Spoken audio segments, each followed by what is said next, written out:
Yo, gals and pals, it's another episode of Cocktail Hour. I know you're excited. We're excited. Today we have one of our very favorite author guests, Susan Meagher, with us.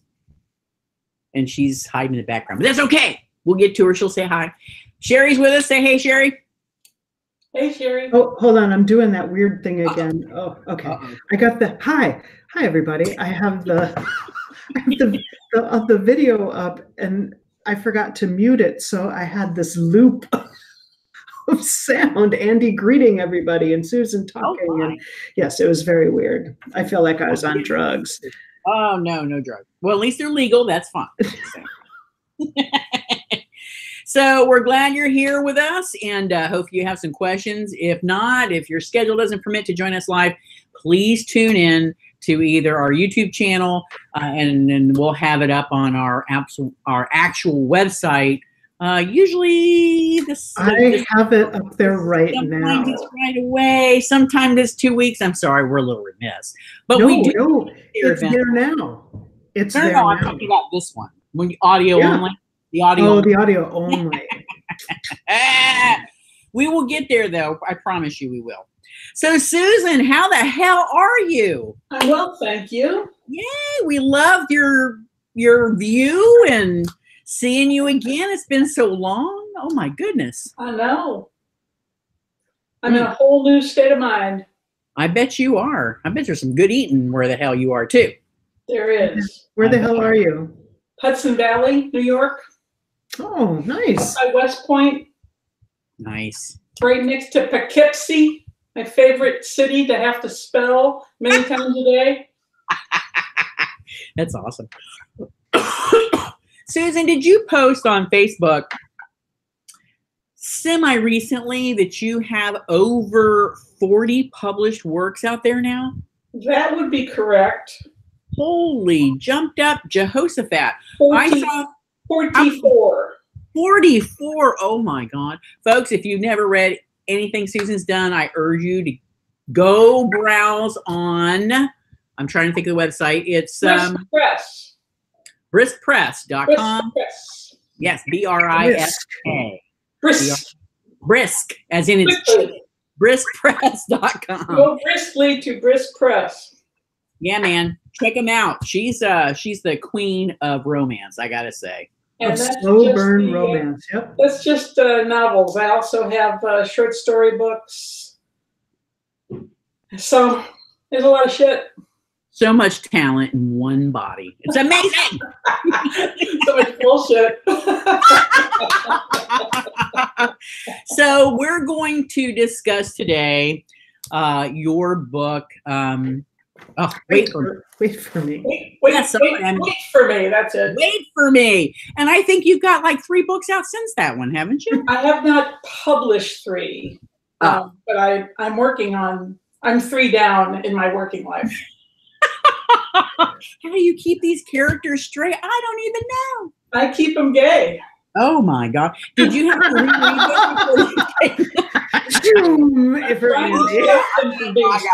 For the most part. Oh my God! Crazy good. Love it. We don't have any housekeeping business, do we, Sherry? No? All right, cool. So, Susan, tell our viewers, listeners, a little bit about what the story's about? As long as I can remember. See, I was wondering if you had to reread it. I did not reread it. I'm too busy working on the one that I'm really involved in right now, so I have to go back. Okay. This one, the one we're talking about right now, is about 2 women who are, one is straight and one is thinking she's not. They're both married, one recently divorced, and they become good buddies through a book club, which is the way all of us should meet our girlfriends. Exactly. And over a period of months, quite a few months, they start to become more than just book buddies.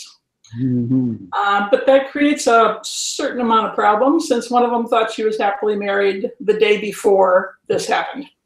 Mm-hmm. So the hijinks ensue. Yes.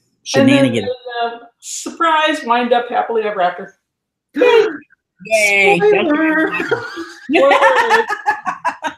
She scores. Woo! Oh yeah. But it takes a little bit to get untangled. Yeah. There was some tangling and untangling to do for sure. Yeah. Yeah. So it was a little more complex than your average. I like you. I have to have you. Yes. Mhm. Yes. And I actually like that a lot about this story. Yeah. It was hard to write a story where somebody had to unwind a happy marriage and not be a jerk. Yeah, it was. Well, I was like, wow. But it reminded me a tiny bit, like it had an essence, a floral essence of All That Matters. I think it was even more than just a tiny bit. Like all of the good things that I really liked about All That Matters, including having the husband not be an asshole. So that was different. That was one of the big differences that I really liked. Michael was still a nice guy. Yeah. Whereas David was a raging asshole. He was pretty bad. Yeah. No, Michael was a nice guy.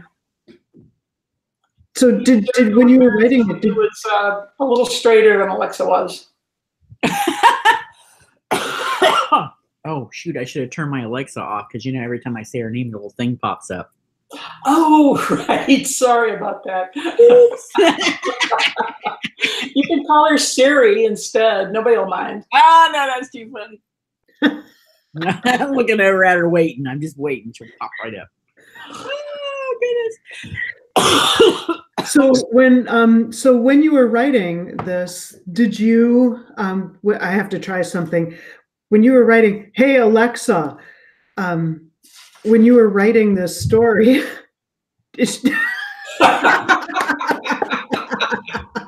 I win. When you were writing this, did you feel like there were any of the same type of feels as when you were doing All That Matters? I know that All That Matters was a really long time ago. No, no. Really, that hit me so hard when I was reading it. And not in a this is the exact same story and I feel cheated or anything like that. No, not at all. But the you had the one character who had which is still very different from All That Matters, but you had the one character who's just kind of come out, has only really come out to herself and her husband, her ex-husband, and falls for her best friend, who is seemingly, well, and this is different too. So there are a lot of differences. I'm just saying that I had a lot of the same feels for these characters. When I write, I really see these people and I think of them as individual people. So it's like they're just so different from one another to me that I hardly even see those similarities. Wow. It's like if I knew two lesbians who had both formerly been married to guys, I wouldn't think they're alike, because each story is different enough that it wouldn't hit me. I think that maybe it did for Andy and me, because first of all, we've read All That Matters like 100 times. Exactly. We have. Far more than I have. Yeah. I read that story once, maybe twice a year, and it's over the last decade. So I have not opened it since the day I finished the last word. Which is probably why those similarities stood out to me and to Andy as well. Yeah, absolutely. But again, we're not trying to say, I'm certainly neither one. You're not accusing me of plagiarizing myself. No, no. No, I want to make that really clear. I don't think that you're Riley and Claire. right. Right. Right. Yeah, no. Wouldn't that have been awful if their names were Riley and Claire? Jesus. Oh, God. Their names are Molly and Alexa. I swear they are. Oh, Did she make it go off? yes. Alexa, do not disturb mode. Alexa, shut the fuck up. She just never talked. Alexa, what's the weather like? Currently, She's going to say, same as always. this area Beautiful. cloudy skies. She's talking about. You can expect Some bullshit 79 degrees and sunny. 79 degrees. Oh my gosh, you just said 79 degrees. It is. It's That's on a loop. oh my God, you're not right. That's nice. Oh, You're welcome. So, oh, I forgot what I was going to say. But anyway, so I really like this story, and I don't think it had anything to do with having some of the same themes as no, not at as all. my favorite story. Yeah, it just kind of reminded. Maybe it will be a new favorite for you. Uh-oh, what? I was just turning you up. Oh, thanks. You're welcome. Okay. You know, I forgot to talk about what we're drinking today. I was so excited about Susan being on that I completely forgot about booze. How is that possible? I know. How is that possible? Oh my God. So Susan, what you drinking?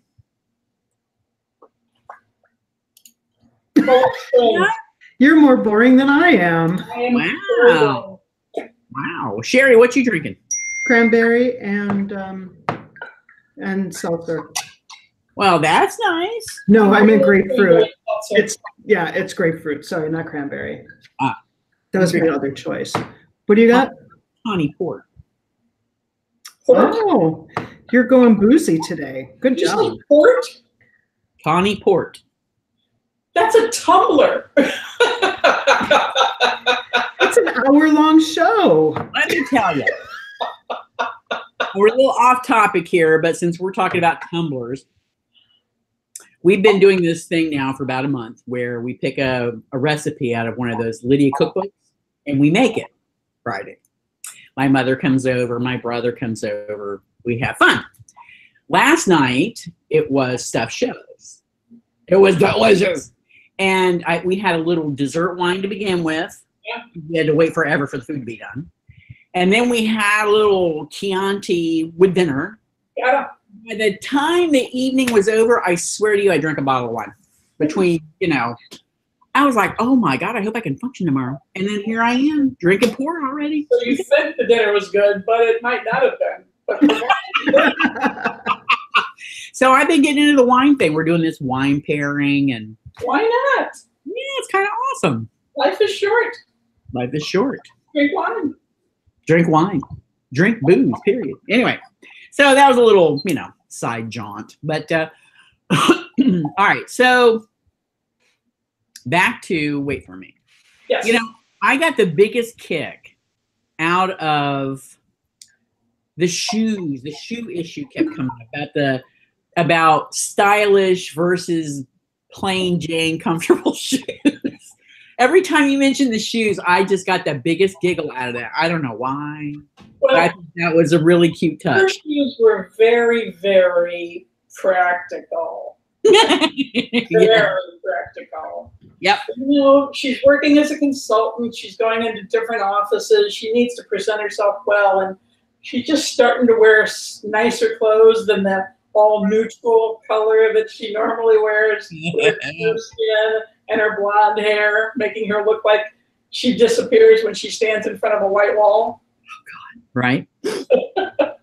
And Alexa just couldn't tolerate having unattractive shoes with those. It's awesome. She couldn't do it. By the way, Alexa owns a women's clothing boutique. Yes. Oh, right. Yes. Oh, Susan? Yes. Oh, we already kind of did that. We already did the what is this book about? So Yeah. Okay. The little nuances. Right. Yeah. Actually, the clothing store is a pretty big part of the story. So Yeah, it is. It is. What? Who do you, if Hollywood would come to you, Susan, to make a film out of this? Who would you invite? Like, if you could pick anybody to be these two characters, any actresses, who would you pick? I can't think of anybody who looks quite like Molly because she's not flashy enough for Hollywood. Ah. Hmm. A short-haired Carrie Russell would work for me for Alexa. Mm-hmm. Yeah. When Carrie Russell was younger, she had that really short, curly hair. Yeah. Yep. Kind of a cherubic kind of face. Yep. That would be a little Alexa-like for me. Yeah. I can see that. But nothing for Molly, huh? But Molly's hair is quite fair, and she's tall and thin, and has blue eyes. But she's not at all flashy looking. So you wouldn't describe her as beige. See, I'm telling you, I've read that book too many goddamn times. A young Candice Bergen? Who? A young Candice Bergen? Oh, honey. No. I had such a crush on Candice Bergen when she and I were both young. I've always been younger than she is, but not by as much as I wish. Funny. Yeah, she was fantastic. I don't know. She looked glamorous to me. Molly in my head is not glamorous. I understand. She's pretty, but she's not. She just doesn't have that same. You wouldn't look at her and think that woman should be on TV. I got you. Okay. But you definitely trust her with your spreadsheets. That's funny. Give me Molly for my spreadsheets. Huh. But I don't. If somebody came to me and wanted to make a movie about a book that I cared about, I wouldn't say yes. Really? Huh. You'd be afraid they'd just destroy it. Well, they would, because then it's somebody else's. Mm-hmm. I mean, we've seen that happen so many times. Yeah. It's very rare that a book, that a movie based on a book is as good as the book. Even if the novelist writes the screenplay, Mm-hmm. it's hard. Yeah, that is true. It's a director's and a director of photography's medium, and it becomes what they want it to be. So, if I really cared about the book, which I care about most of them, I don't know. And you know, they don't pay a lot for that. Yeah, they really don't. You're not going to get $1 million for your book. You're going to get, $20,000 or something. It's really, it's an embarrassingly small amount of money. Yeah, it isn't a lot. That's true. That's what I heard. Yeah. Of course, they haven't been knocking on my door, so I'm just saying.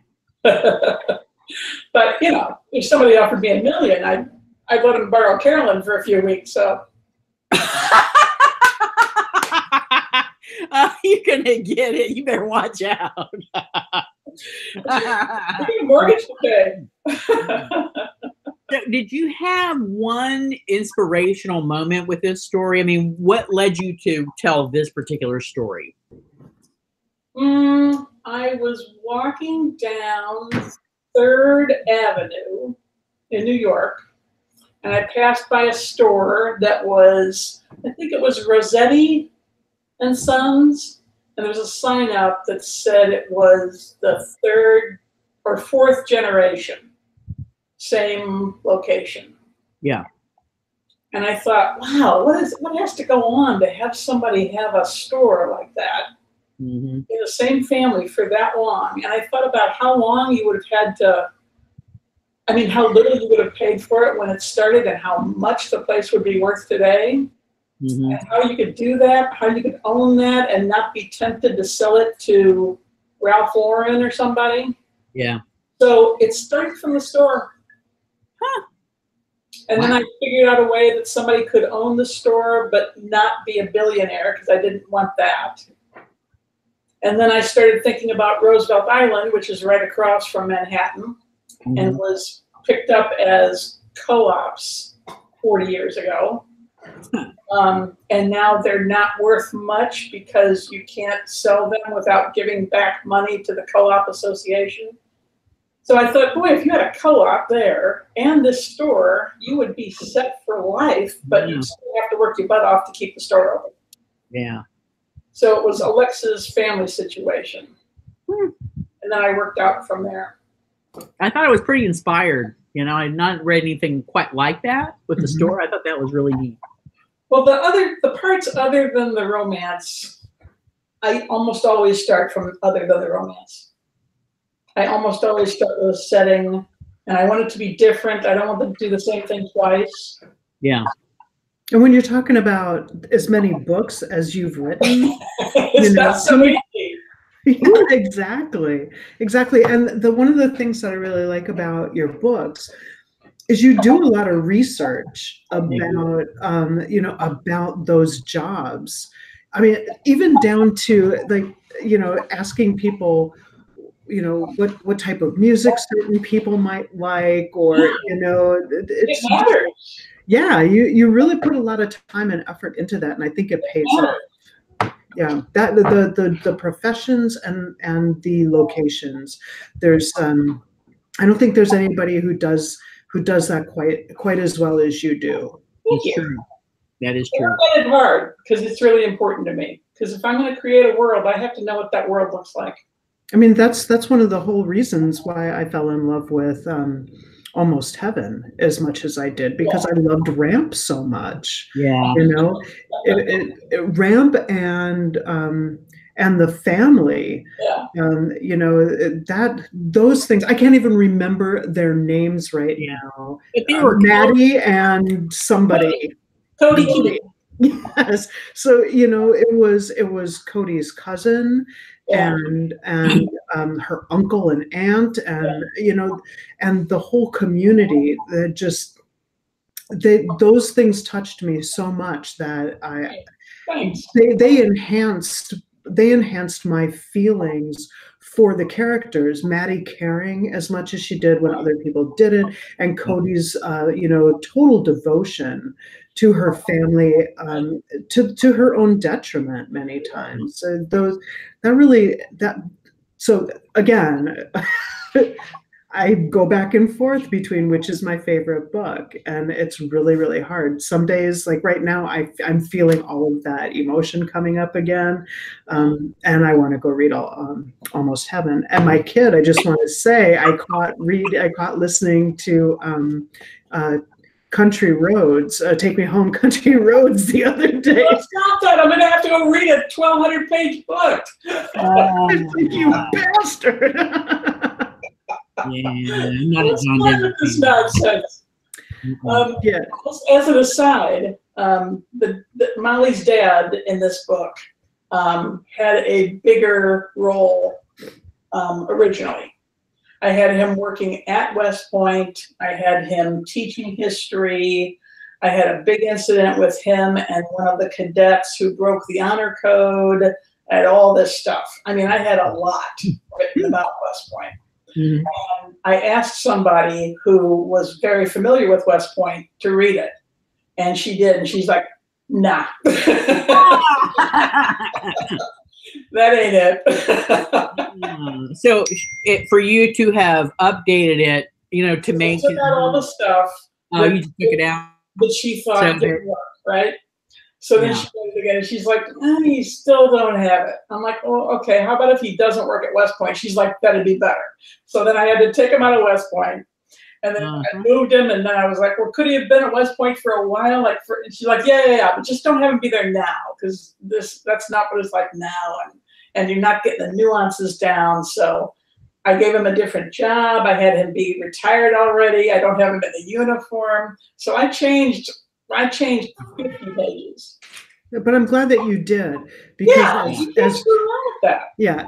as a prior military person, and I don't know if you and I talked about this, but it's so hard to get into a book that has veterans or active duty military when the author doesn't have that background. or doesn't have somebody who can really guide them through. It's very specific. It really is. It's like a life that it's a, yeah. Getting wrong just makes it clear you don't know what you're talking about. Right. And it's so, because when you're in the military, all of these things are drilled in you so much. It becomes, and you take such great pride in all Absolutely. aspects of that life. So when somebody gets it wrong, it's Right. just like, oh, this is bullshit. But I think you did a really great job. You know, you're talking about how you had a scene where he had an altercation with a cadet because breaking the honor code. The way you went about with the way that you did it in the book, where you had a contractor who Right. he respected a lot. Right. But he still, you did a great job of bringing out, just in that one small scene, Thank you. of really hammering home what kind of guy this was and how incredibly hypocritical he was. Incredibly. Yeah, I love the parts with the dad, and actually her mom, I really had I had very strong feelings about her. She is definitely not a mom I want to fuck. I'm just saying. I mean, although I would never have a chance. Yeah, that she was awful. And you know, the only time that she seemed like a caring human being was when Molly was so sick. But like her dad, I just wanted to punch him in the nuts. That whole, well, it's none of your business. Fucker, you're doing this in my apartment. It's my business. So yeah, I got a little heated, but I really like the way that you made his character. I mean, you made him super tough and hypocritical and super Catholic. Within, you know, he had to kind of do some logical maneuvering. Gymnastics all day long to get around all of his. He really did. There were so many lines he couldn't cross. Right. And the mom, when Molly came out to her mom, she's like, oh, that. What the hell? But I totally could see it. Thanks. Okay, glad you got that out of your. Yeah. Yeah. You know, all of the characters, and this is something with all of your books, again, is, you know, your books are long and it takes a while. They're very slow burn. You take so much time in telling us about, or not telling us about these characters. It's one of the good things, is that you're showing us who these characters are. And we know so much about them by the time the book ends, that every one of them, even the secondary characters, we know who they are, and they feel like people we just hung out with, or you know, just watched do all of this stuff. You don't do all of the info dumps. You don't do, and we get to experience them and their lives. You know, so thank you for that. That's the pleasure I get from writing. Figuring out the romance and how they're going to get together and what's going to start to pull them apart and put them back together. That's my least favorite part. My favorite part is them as people and their relatives as people, and where they live matters a whole lot more to me. Is that one of the things that for the series that makes that so appealing to you, because you get to seriously spend, you know, years developing these people? Yeah, and there's none of that, you know, let me figure out a way that they can almost break up. I don't have to do that in the series. And it's a hard part. It really is difficult. I mean, I don't want to make this sound like putting tar on roofs in the summer, but it's it's still hardish to think of a reason why people are very much drawn together. Something's going to pull them apart to the point of breaking up, get back together, without either of them being cruel or mean or an asshole or flighty or unserious. You know, I can't stand to read books where people do things that are out of character. I can't stand it when they're doing something where they're going to break up over just not having had a fucking conversation. Oh my God. It's so, yeah, I agree. You know, if I can, it's maddening, especially when the rest of the book is so good. Then it's just like, oh, well, I saw this piece of paper and there's a receipt for a thong. I didn't get a thong. Who did you buy this thong for? I'm leaving. Yes. Yeah. And then, And I'm not getting to the phone, and you can't talk to me. And then the other one's like, okay. And then weeks pass. I'm like, what? Yeah. About each other. Stop her before she gets in the car. Right? Oh my God. Yeah. Yes. Don't let her walk away. Don't just sit there passively and let the love of your life walk out and break your heart. Get up and fight. Yep. Yep. And I agree with you both about this issue, but you know, in real life, there are people like that, though. Yes, but no one wants to read a book about them. I agree. I agree.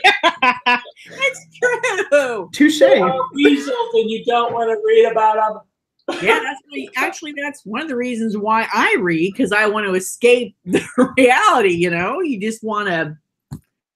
Yeah, I'm with you though. I don't want to read Some of the best advice I got was from my editor, Linda Sandoval.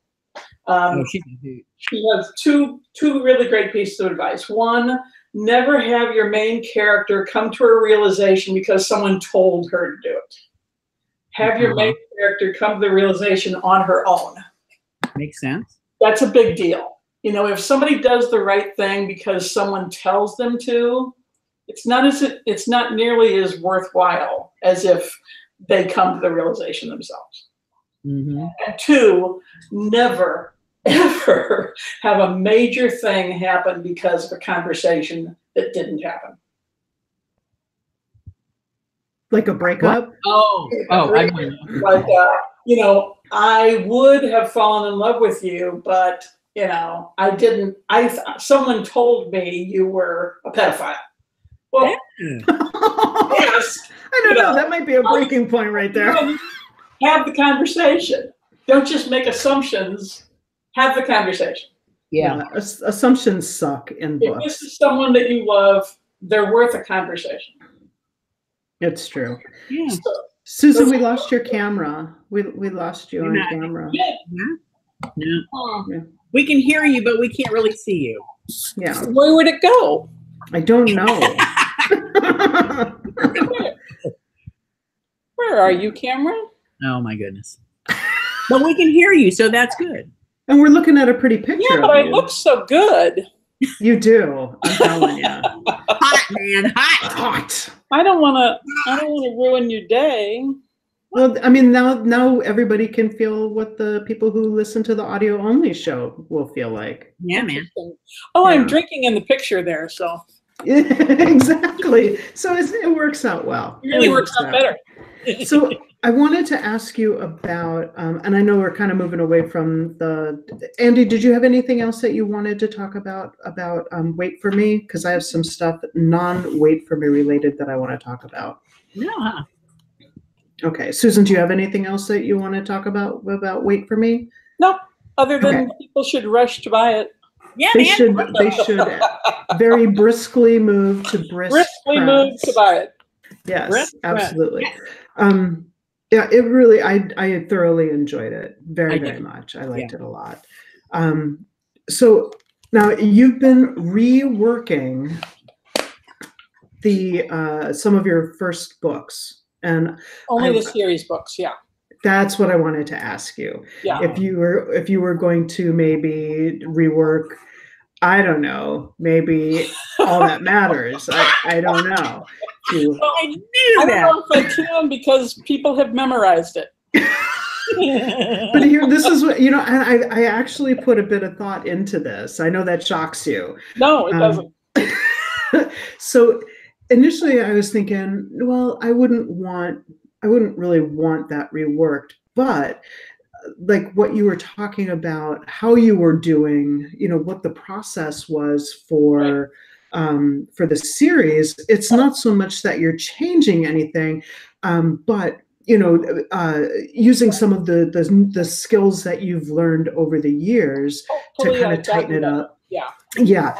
Uh, but also, here's kind of the fun thing about that is when Jay did a revised version of Backwards to Oregon, which is probably one of the only books that I've read probably as much as All That Matters. When she did the revised version, it was actually really fun because some of the scenes got rearranged because they were in a different chronological order. So she did some changes with that, like in the very first scene, and it was really cool to go, I don't remember it being like that. I bet she changed that. Right. And then there were another scene that was added, and I was like, I don't remember that being in there, but it fits so seamlessly that I wasn't 100% sure. And I think that I would really enjoy doing something like that with All That Matters. So that's why I was kind of hoping maybe. I'm definitely not averse to doing it, but God, it was time consuming.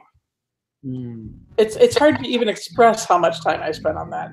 And I did it because I didn't think it represented my best writing. And given that it's the first of 26 books, I wanted it to pull people in, right?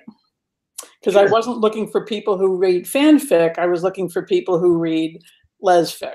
And there's a higher standard, right? So I wanted it to be the best lesfic I could make it.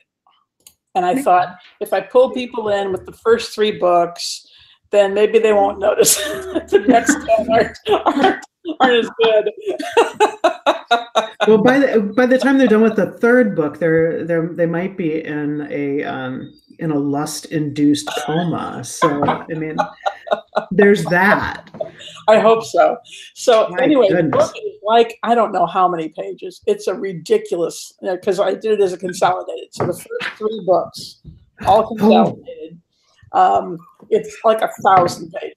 Holy crap. I didn't realize you did them all in one. Wow. You can buy them separately, but you can also buy it as one. Oh my God. And it's on, I also have it on Amazon. What is it called when you pay a little amount? Oh, Kindle Unlimited? I have it on Kindle Unlimited. Oh. So it's free on Kindle Unlimited. Do you have any of your other books on Kindle Unlimited? I do. I have a couple. I think I have Cherry Grove. I might have Arbor Vitae. I'm putting the older ones up on Kindle Unlimited because, after 6 months, sales of most books drop to almost nothing. And after 10 years, if you sell 5 a month, you're doing really well. And there are probably, here's the thing about Kindle Unlimited, and I see this in the Goodreads group all the time. We're always bitching and complaining about the lack of good, especially lesfic, on Kindle Unlimited. Right. So if you're putting your stuff out there on that platform, I imagine you'll get a lot of attention because people are just desperate for good books. I don't even look very much at Kindle Unlimited for lesfic anymore because it's almost, just speaking from me and my experience in reading stuff out there, a good amount of it is just, it's self-published folks who have not bothered to do either hire a good editor and proofreader or not hire an editor or proofreader at all. It's not professional. Right. Because they're just looking at page numbers, right. And a lot of readers of women loving women fiction don't care.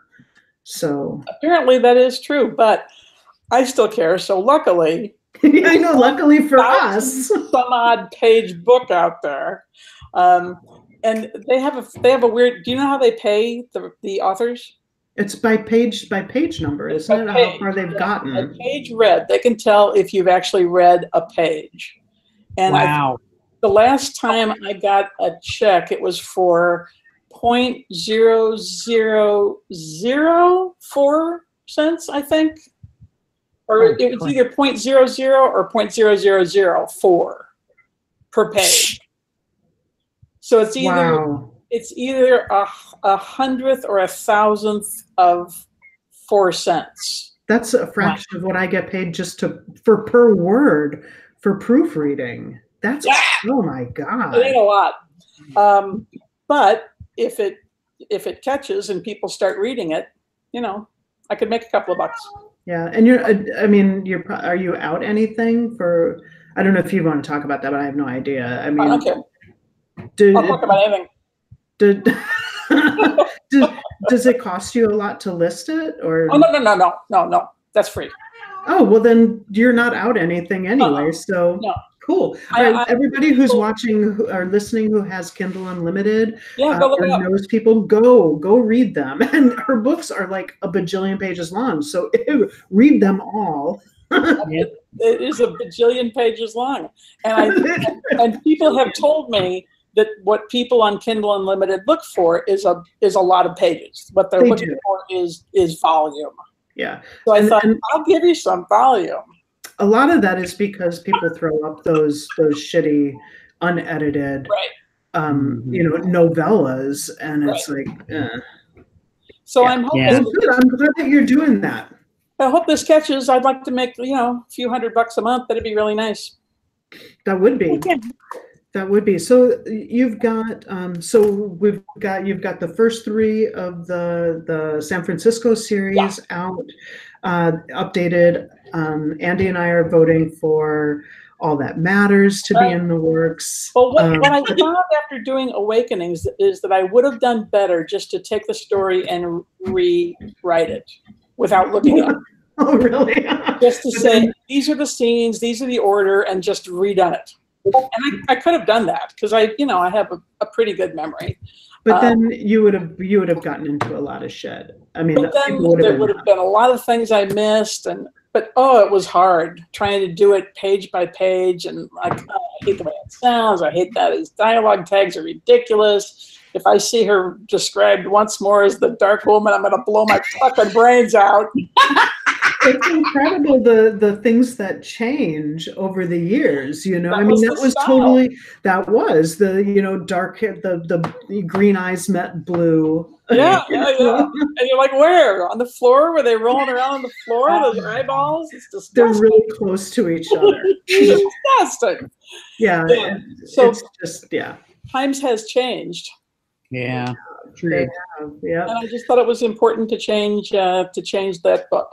That's the entryway into the cave of Susan X. Meagher. Yes. What's going on? My cat's scratching on the door. I've had Animal Central here for the last 45 minutes. TJ's sick. She's sleeping on the couch. So, and Micah, I don't know. He's almost 15 now, so he just is in his room. Can you hear him? I thought I heard some meowing. Yeah, I'm tired of these animals. I just want to. It helps with your lesbian credibility. I've got 2 dogs laying. In case anyone thought you might not be gay, now there's no question. Wife and cat and dogs. Wife and cat and dogs. Yeah, the 30-some year relationship. It's just a phase. That's what I keep telling people. It's just a phase. So we got an email this morning. Oh, yay! Speaking of lovely wives, we got an email this morning from Carrie, Susan's lovely wife, with information about a damn cat got the door open. Fuck her. About a new book coming out next week. Yes, next week. Tell us. Next week. Let's see, which one is this? This is Scotland. What is it? What? Scotland the Brave. This is called The Keeper's Daughter. Yes. And it is about an American from Columbus, Ohio. Yes, I have been there. Who goes on vacation to Edinburgh, Scotland. Oh, I have a weakness for the Scottish. And she meets someone there, and they quickly develop a bit of a relationship, but she has to come home. So it's a how do you have a long distance relationship with someone who is not an American, and how do you get over the culture barriers and all the stuff you have to get over to get together. Wow. So I it's just want to be. I want to be able to hear the accent. I got to be. no. I mean, the character, the dialogue. I need to be able to hear that. Will you wants please to do an hear that audiobook Scottish. for this? We should get someone Scottish to do an audiobook for this. That would be. I would buy everybody I know a copy. So I mean, there's at least 2 or 3 copies sold for you, Susan. Well, my sister-in-law is a voiceover artist. I wonder. Really? She is. I wonder if she could do the American. She could do Gillian the American, and then I could hire someone from Scotland to do the Scottish accent. Nice. I like it. My character is actually from Aberdeen, but she's lived all around Scotland. So she pulls out her father's Glasgow accent sometimes. She pulls out her granny's Doric speech patterns from Aberdeen, and her mother was from the Orkney Islands. So she has different accents she pulls out. And the American character can never really tell what accent she's using or if she's using an accent because she doesn't have the ear to hear it. So it's wow. kind of a joke between them. I'm really excited. I like it a lot. About probably half of it is set in Scotland, and the other half is set in Columbus and a little bit in New York. So it's about family, it's about ancestry, it's about knowing people's secrets, it's about all sorts of good stuff. Sounds like it. And Scotch. A lot of Scotch. And Scotch. Did you There's a lot of mention whiskey, and there's no E in whiskey. Yes, no E in whiskey. I'm guessing, is that an argument that they had? No, it's not an argument they have, but she says people who use an E are Philistines. Of course, 2 seconds after learning this, everybody who doesn't spell it the right way is a Philistine. Yeah, she adopts the Scottish ways very quickly. And this is a funny book. Take the E out.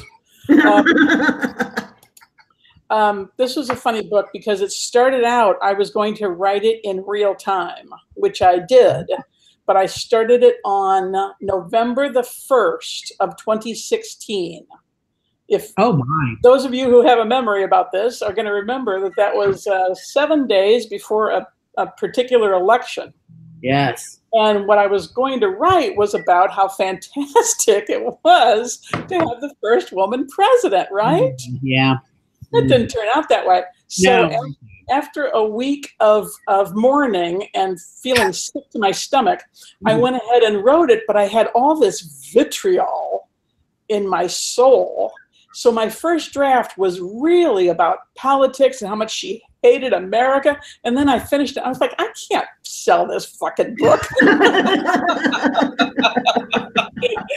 wants to read about this. So I basically rewrote it. Yeah.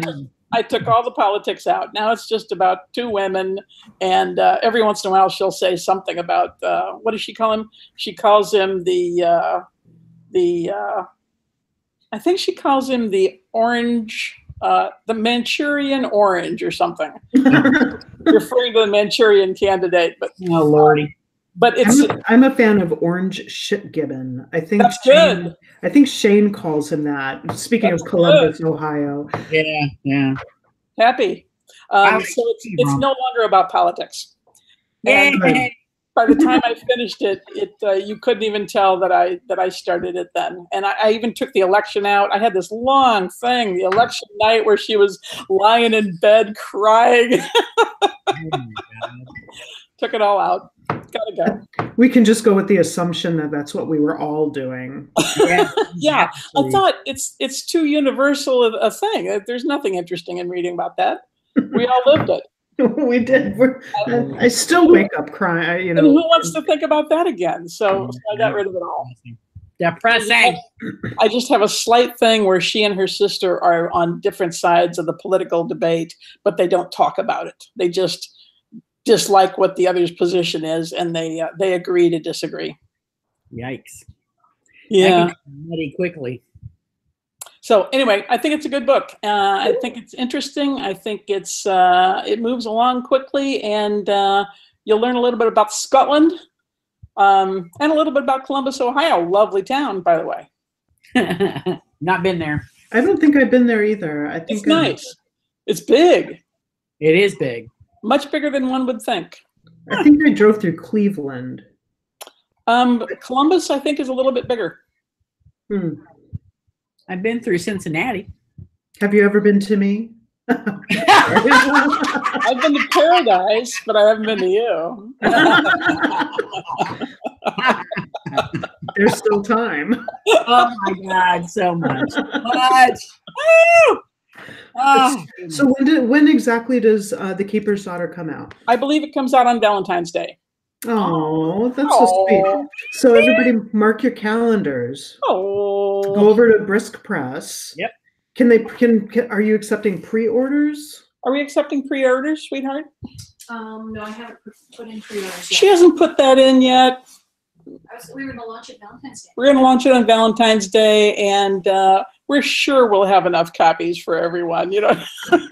Well, I was just thinking they could go right now. I know. And go, but that's fine. So go and put it on The your missus calendar. hasn't done that. She's That's busy okay. enough.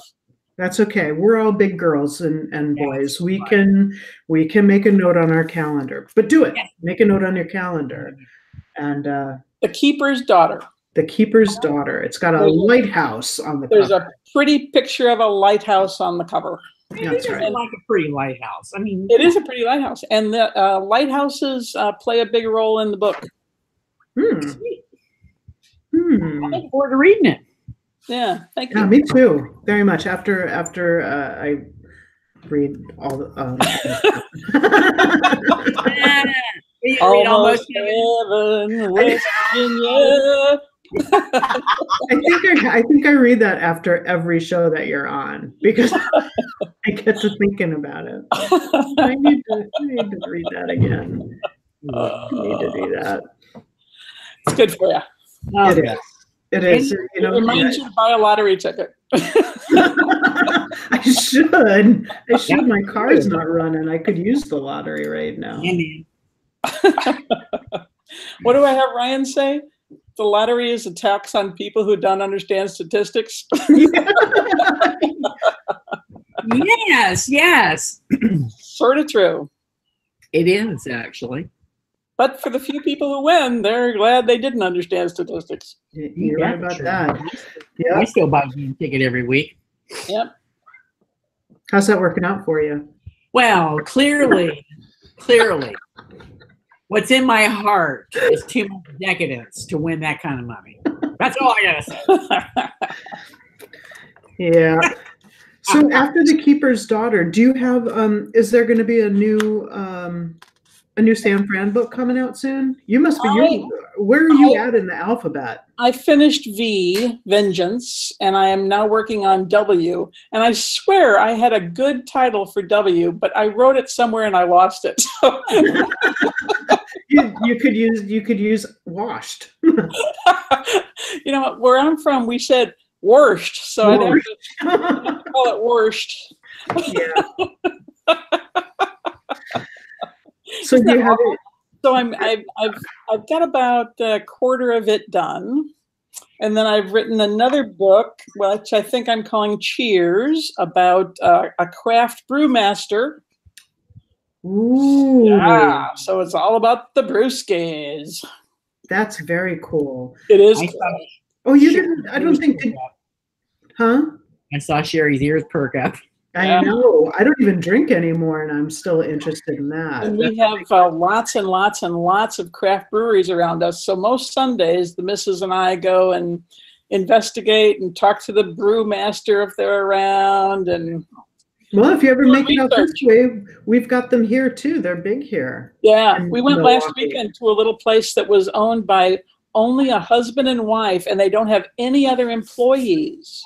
That's wow. That's 2 cool. people, and they had this adorable little tasting room.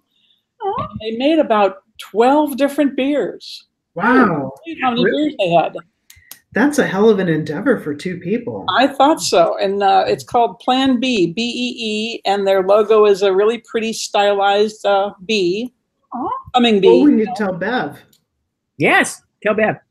Yeah, it was good. So, and then I have another book that I'm in the middle of.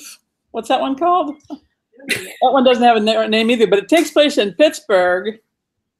And I'm going to be at GCLS in Pittsburgh, not coincidentally, in July. You're going to roll it out there? I might, but I don't think it'll be ready by then. I think I'll still be doing research. I've only been to Pittsburgh like 3 times in the last year. I need more. Huh. I've got where they live. I know where they work. I know their neighborhoods. I know where they go to dinner and stuff. But I still need to go back and see how long it takes to drive from one house to the other. And all that important stuff that really matters in a book. Yeah, I was going to say, I'm pretty sure Google Maps would help you with that. How long does it take to drive to her house? I don't know. I got to go there and see. Move, cat. Oh my God, the cat has taken over. The cat has taken over. Come on, get out of the way. So if anybody's able to, go to GCLS. It's a lot of fun. It's in Pittsburgh. It's in July. Yeah, I'm gonna miss this year. I'm missing this year. You gonna come and visit me instead? I might. We'll have to armor you up. Armor me up for the dog. What's going on in Milwaukee? Me? You need armor there now? Oh no, I've got a crazy dog. And a crazy cat, apparently. Yeah. So yeah. Did you mention professions for the keeper's daughter? I'm assuming that the daughter is the daughter of the lighthouse keeper. She is a kind of that, yes.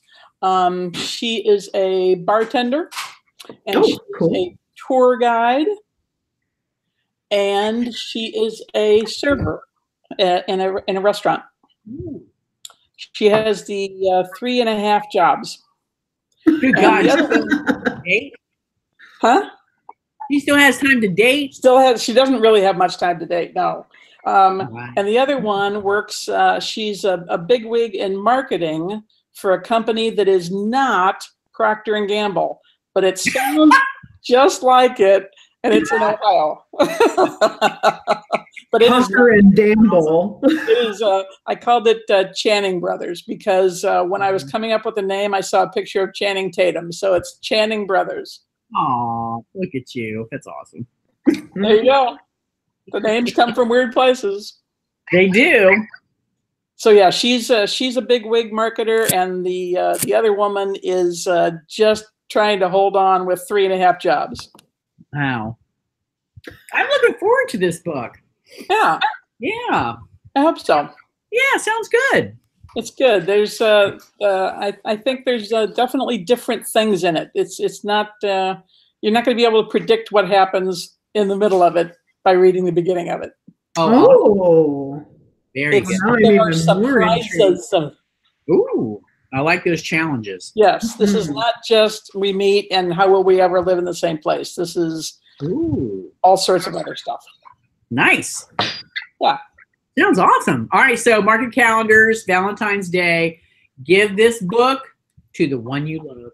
Yay! Yay. But also pick up Wait for Me and go over to Kindle Unlimited and check out read Susan's the book series. Consolidated. I Found My Heart in San Francisco. How much is it on the regular Kindle? I think we put it at a pretty low price. I think on a regular Kindle we're selling it for like 99 cents, aren't we? $2.99, something like that. Well, we're selling it for almost nothing on regular Kindle. Seriously, that's a deal. Mm-hmm. I'm trying to lure the unsuspecting in. There you go. By any means necessary. I got a mortgage to pay. like crack. Here, take this one. It's good. And my wife is between jobs, so you got to keep us in beer. Bye. You need help with making sure you're able to do the research that you need to do. Right? I know. Exactly. I got to get the ticket to Pittsburgh. Exactly. I had to go to Scotland 3 times. Oh, The That was not likelihood, cheap. the sacrifice. It's That was terrible. that was not a cheap book. But you get to write all that off, right? Oh yeah, it's almost free. Too funny. Oh my God. You guys are Almost hilarious. Almost free. So we're good. Cool. Excellent. All right, then. All right. So thank you, Susan, as always, for being on. You are the bomb diggity. My pleasure. Love it. Wish you could come on every time, every month. Every damn. I wish I could write a new book every month. Woo! That'd be doing that morning, noon, night. Well, we should see you quarterly at least. That's what I was thinking. Yeah. Why not? Okay. So I can almost keep up with that. All right. See? There you go. There you go. So next time we've got a Colette's back. And yes. And just so everybody knows up front, she picked the book. Oh my Andy and I God. said that we weren't going to let her pick the books anymore. Yeah. But she picked one from an author who is very famous, and neither of us Andy or I have read him. Yeah. So we're going to be reading Blackbirds, Blackbirds. By Chuck Wendig, and it is the first book in a fairly long series called the Miriam Black series. So there's at least one woman in it. At least one. There's at least one, and I believe it's I don't know, like sci-fi or I'm sorry, I don't know, but he's very popular. So we don't like the book. He's got a really good Twitter presence. He does. I love him on Twitter. I love him on Twitter too. Yeah, I've not read any of his regular books. No, and I did see when we were looking around that he has written some Star Wars books. Yeah. Yeah. So I've only read him 140 characters at a time. I think he's up to 240. I think he's one of the 240 people. So yeah, he's great. So Wendig, Wendig. Yeah. So everybody go look, and then read the book and join us, and you can talk about it. And if it's not as good as we had hoped it would be, then you can help us beat up on Colette. Yeah, because we like blaming her. Yeah, I mean, she's picked some really shitty books. Yes, she has. Yeah, if we have to read those shitty books that she picks, then you get what you get, and there you go. But Susan's book was wonderful, and you should go buy that right now. Absolutely. Thank you so much, Susan, for being on. Thank you both. Having you again. Loved it. Mm-hmm. That's what all the girls say. Oh. Whoops. All right, then. Thank you all for tuning in. Tell your friends, because, we like having the presence. Subscribe on our YouTube channel if you don't already, and we are on Twitter and Facebook. So, yeah, we'd love to hear back from you. Thank you very much for tuning in. I did one housekeeping thing that I forgot. Thank you so much to Tammy for the very generous donation. You paid for our hosting. Our website hosting for the year. So thank you very much. Wow. Thank you. Appreciate it very much. All right, well, that's it for us. Thank you for tuning in, and thank you again, Susan and Sherry, and we'll see you again soon. Bye, everybody.